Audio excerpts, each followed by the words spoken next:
Welcome to Citizens Dialogue, where we break down issues shaping our nation, our politics, our leadership, and also our everyday life. I am Cassie Tony. First, we'll start with the headline. Political tension as Atiku Kiyamo rejects zoning plan. Very dark man sparks debate over Jonathan's alleged support for Tinubu. We'll be right back after this break. Don't go anywhere.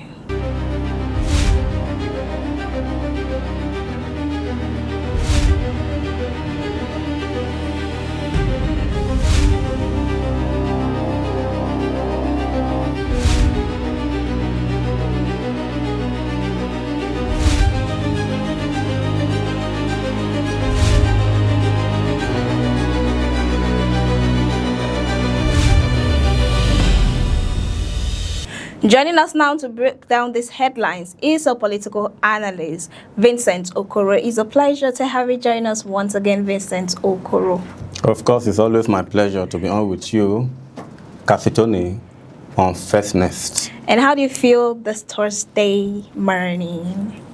Well, I'm trying to imagine what could be exciting you, the way you're shaking, because I know that out there everywhere is very tense, especially with the economic reality of Nigeria that our government has put us. Talking about the realities of the things happening out there, Nigerian politics, Atiku Abubakar has come out to reject the zoning of presidential ticket to the southeast. He said that zoning this ticket is like a victory for President Tinubu because Tinubu is from the south as well. And now the ticket is also being zoned to the south instead of going to the north. Now, is Atiku, is it saying this because he really means well for Nigerians, or is as a result of a selfish desire because he's from the north? So maybe NDC wouldn't have actually pushed this ticket to the south.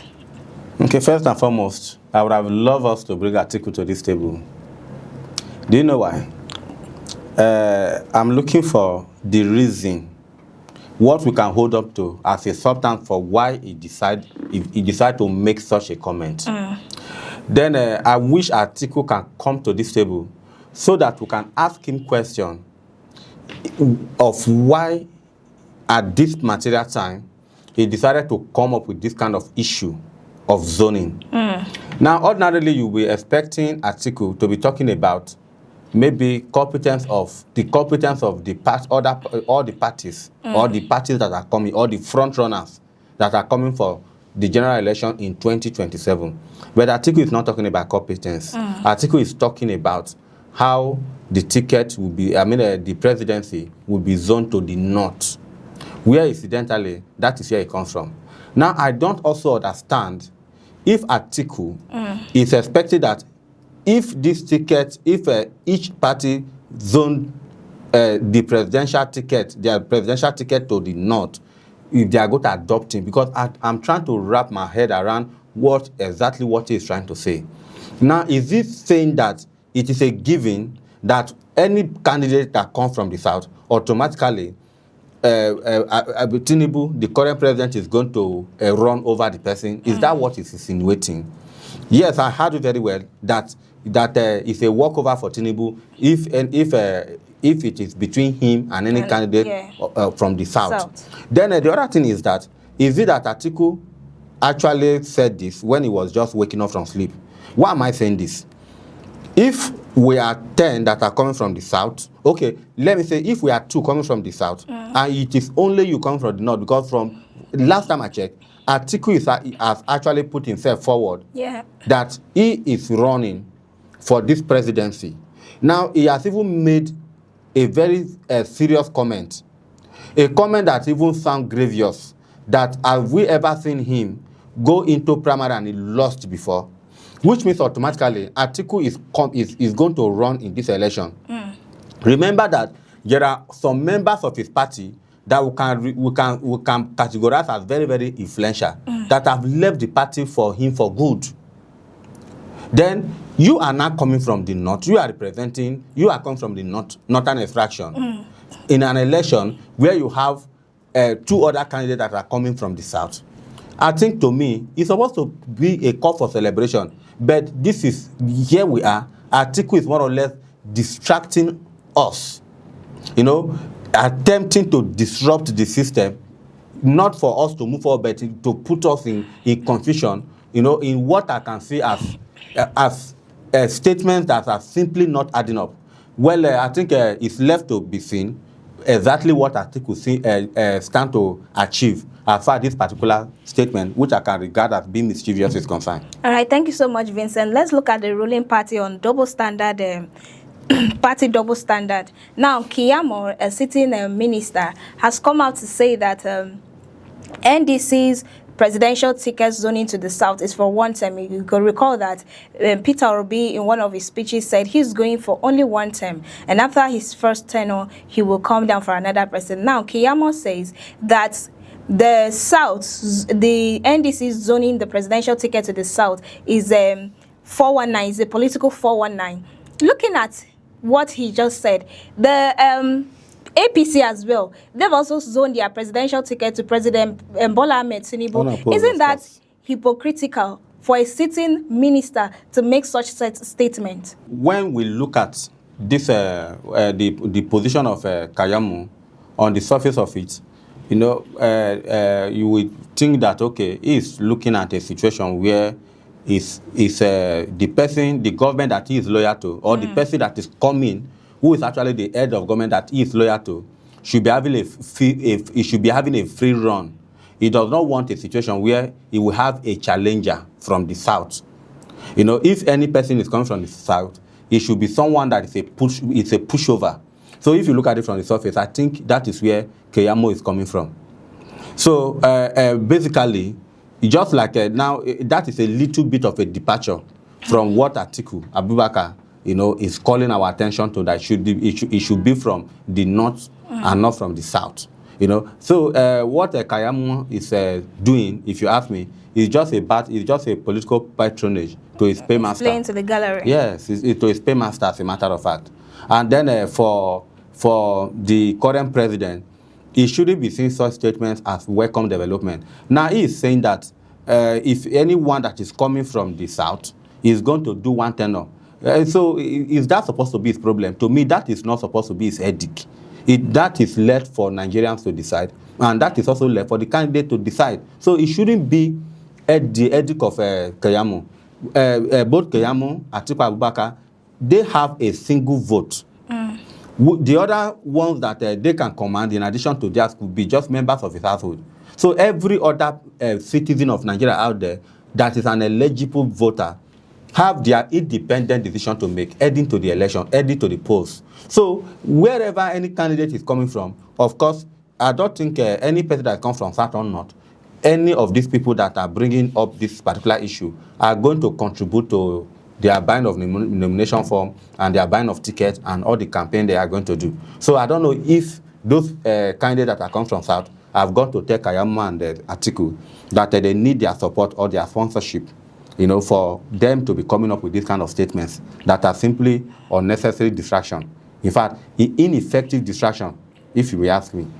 All right. Is it fair for Keyamo to compare past political era, party structure, and set of actors with a current NDC 2027 presidential aspirant? Because in his statement, he made mention of Goodluck Jonathan. In 2011, Goodluck Jonathan saying that he's going for just one term, and at the end of the day, he didn't fulfill that one term promise. So is it fair for him to actually compare these two people? I mean, these are different people with different political era, different political structures and everything. This one happened in 2011, and this is 2027 election that we're actually looking out for. Okay, to start with, we are talking about individuals whose decisions are bounded by their own decision of their party members, decision of Nigerians, and even the decisions of the international community. Now, I'm not saying that Goodluck Jonathan would have fulfilled his promise by not running in 2015. I'm not also saying that whoever that is saying that is going to run for only one term must keep the promise, because the promises are not actually cast on stone. For one to say, if it is, you said it was, then in the first place, the Kayamo himself that is saying this, and Atiku Abubakar that is saying this, or whoever that is saying this, how much can they be relied upon as far as keeping to their own promises concerned? But the fact still remains anyway that if you are a politician, you are expected to, what you say today, you are expected to repeat it tomorrow. And then what you say you will do today, when that time comes, it is expected that you do it. So our politicians we should not be having politicians who will say one thing today and do another tomorrow. Because whatever you say, that is where the expectations of the public is built around. People build their expectation around whatever you say and your action. So we don't want a situation where our politicians will continue to have what we can refer to as a double standard, or say one thing today and doing another tomorrow. So in that case, we can cut for Kayamo some slack, But more importantly is that what is happening in the NDC is none of his business. He should prepare how his own party will go to the poll, and then more importantly, tell Nigerians what they have for them. In fact, defend the last 4 years, because Kayamo belonged to this current administration that has put Nigerians in turmoil, in poverty, in hardship, in darkness, in state of insecurity. So Kayamo should be more interested on what they are going to tell Nigerians come 2027, for Nigerians to turn up for them again the way they did, or they supposedly did, in 2023. So, and not what is happening in other political parties. All right, thank you so much. Talking about what's happening in other political parties, a social media influencer and activist, Very Dark Man, we all know who Very Dark Man is, has come out on social media to accuse Goodluck Jonathan that he is indirectly supporting President Bola Ahmed Tinubu. You know that some groups of individuals went to Goodluck Jonathan asking him to come out and contest again for presidential seats in 2027 election, which Goodluck Jonathan has actually come out to, do some... He's going to do consultation. Exactly. And the rest. In court. Now, Very Dark Man says that Goodluck Jonathan is being sponsored by President Bola Ahmed Tinubu come 2027, so that when Goodluck comes when the election is set, the vote at which will be given to both Goodluck and Jonathan to reduce, then President Bola Ahmed Tinubu will now take the win, because Peter Obi and Goodluck Jonathan are going to be contending against President Bola Ahmed Tinubu, and in that process, the votes will end up being divided and reduced, because these three people are from the south.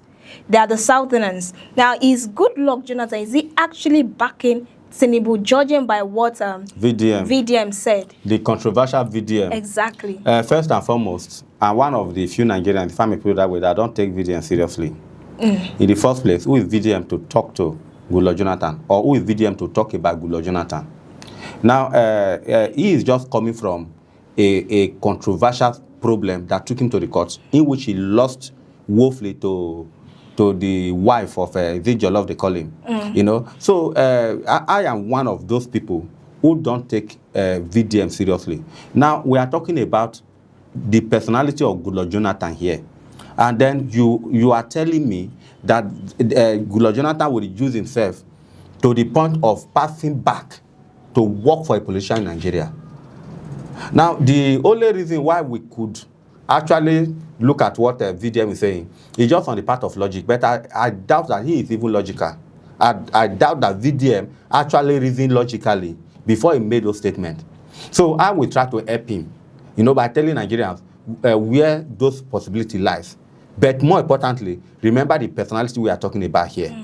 The personality of Goodluck Jonathan, I don't know if there's anything he has ever seen. He hasn't seen, as far as the politics in Nigeria is concerned, that he will not reduce himself to the point of passing what we call passing behind to work for a candidate.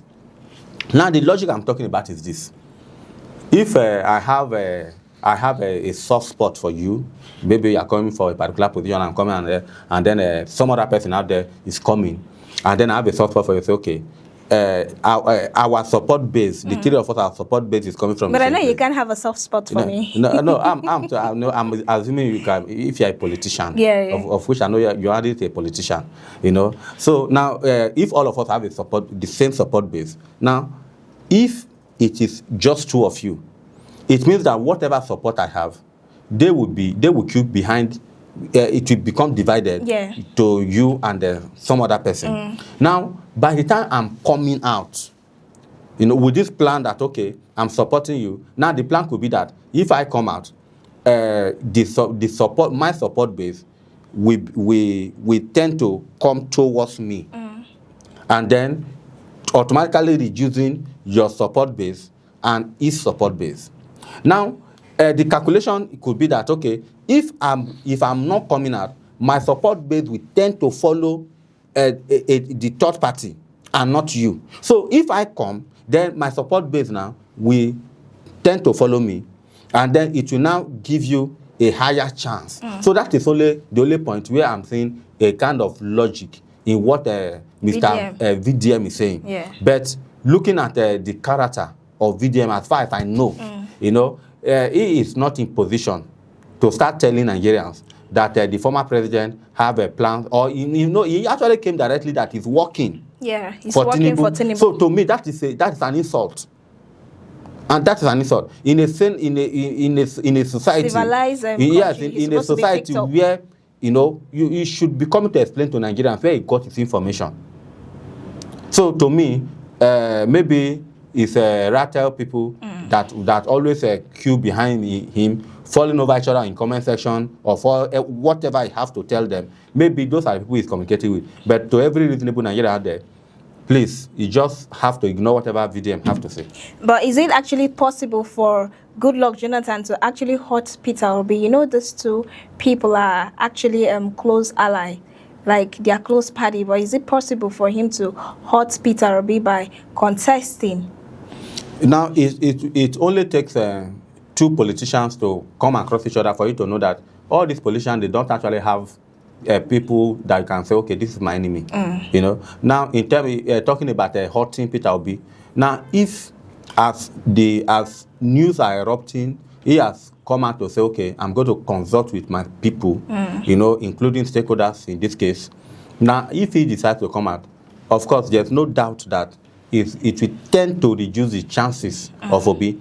But remember that Obi is a movement on its own.